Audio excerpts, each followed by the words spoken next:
Q news లో పనిచేయటకు senior video editors కావాలను సంప్రదించవలసిన నెంబర్లు 8688960884. బడ్జెట్ స్వరూపం మొత్తం బడ్జెట్ 2,91,159 కోట్లు మొత్తం బడ్జెట్ పెట్టినటువంటి బడ్జెట్. ఇక రాష్ట్ర పన్ను ఆదాయం, పన్నుల ద్వారా రాష్ట్రానికి ఆదాయం ఎంత వస్తుందంటే 1,38,181 కోట్లు వస్తూ ఉంటే కేంద్రం నుంచి రాష్ట్ర పన్నుల వాటా 26,216 కోట్లు. ఇక పన్నేతర ఆదాయం 35,208 కోట్లు, గ్రాంట్స్ ఇన్ ఎయిడ్ అంటూ 21,636 కోట్లు. ఈ రకంగా ఆదాయం సమకూరుతా ఉంది రాష్ట్ర ప్రభుత్వానికి.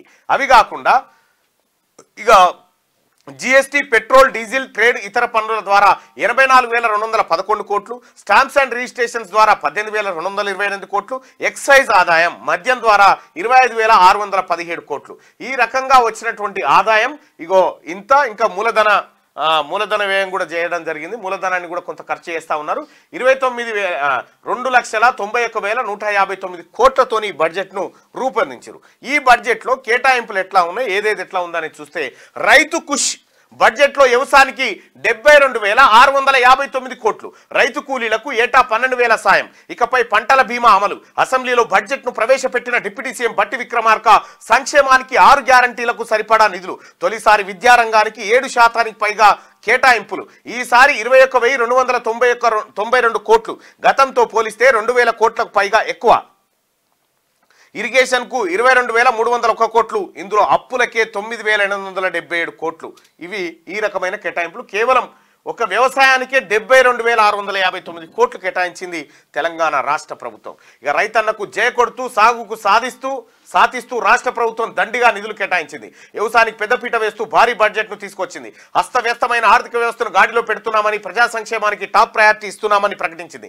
బడ్జెట్ అంటే కేవలం అంకెల సమాహారం కాదని, అది మన విలువలు, ఆశల వ్యక్తీకరణ అని పేర్కొంది. 2024-25 ఆర్థిక సంవత్సరం ఫుల్ బడ్జెట్ను గురువారం అసెంబ్లీలో డిప్యూటీ సీఎం ఆర్థిక మంత్రి బట్టి విక్రమార్క ప్రవేశపెట్టారు.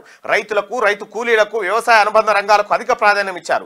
నాగేటి సాలాల్లో నిధుల వరద పారించారు. కాంగ్రెస్ అధికారంలోకి వచ్చిన తర్వాత ప్రవేశపెట్టిన మొట్టమొదటి పూర్తిస్థాయి బడ్జెట్ ఇది. మొత్తం 2.91 లక్షల కోట్ల ఈ భారీ బడ్జెట్లో ఏకంగా 25% నిధులను వ్యవసాయానికే కేటాయించారు. రుణమాఫీ, రైతు భరోసా, పంటల బీమా, రైతు బీమా, సన్నవడ్లకు బోనసు, విద్యుత్ సబ్సిడీ, ఇలా వివిధ కేటగిరీలో మొత్తంగా వ్యవసాయానికి 72,659 కోట్లు ప్రతిపాదించారు.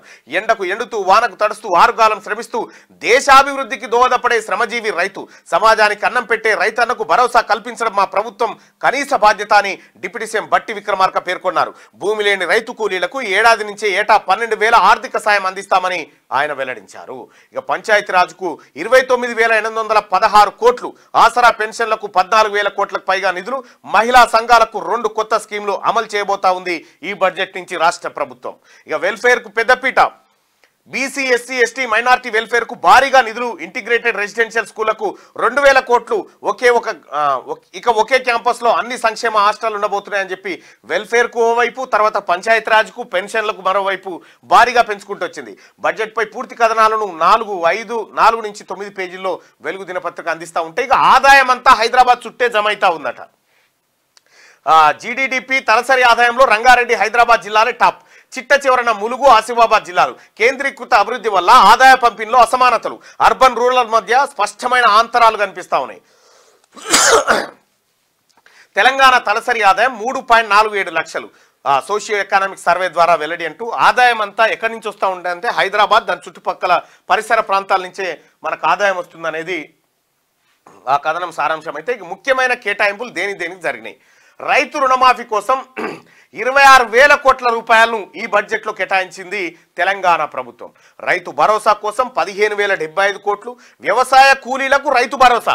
వ్యవసాయ కూలీ సోదరులారా, మీకు ఏడాదికి 12,000 రూపాయలు ఇస్తామని చెప్పి తెలంగాణ ప్రభుత్వం, ఇప్పుడున్నటువంటి గౌరవనీయులు ముఖ్యమంత్రి రేవంత్ రెడ్డి గారు, అలాగే తెలంగాణ కాంగ్రెస్ మేనిఫెస్టోలో కూడా పెట్టినటువంటి అంశాన్ని అమలు చేస్తూ రైతు కూలీలను ఎప్పుడు పట్టించుకోలే కేసీఆర్, వాళ్ళని కూలీలుగా చూసిన తప్ప ఎన్నడూ పట్టించుకోలే. ఈసారి 1,200 కోట్ల రూపాయలు ఆ కూలీల కోసం కేటాయిస్తుంది.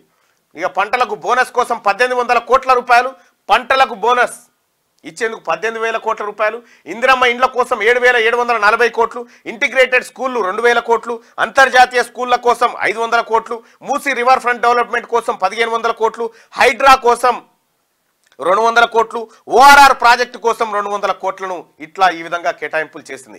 ఇక హైదరాబాద్ అభివృద్ధికి 10,000 కోట్లు. గ్రేటర్ హైదరాబాద్ అభివృద్ధి కోసం బడ్జెట్లో ప్రభుత్వం 10,000 కోట్లు ప్రతిపాదించింది.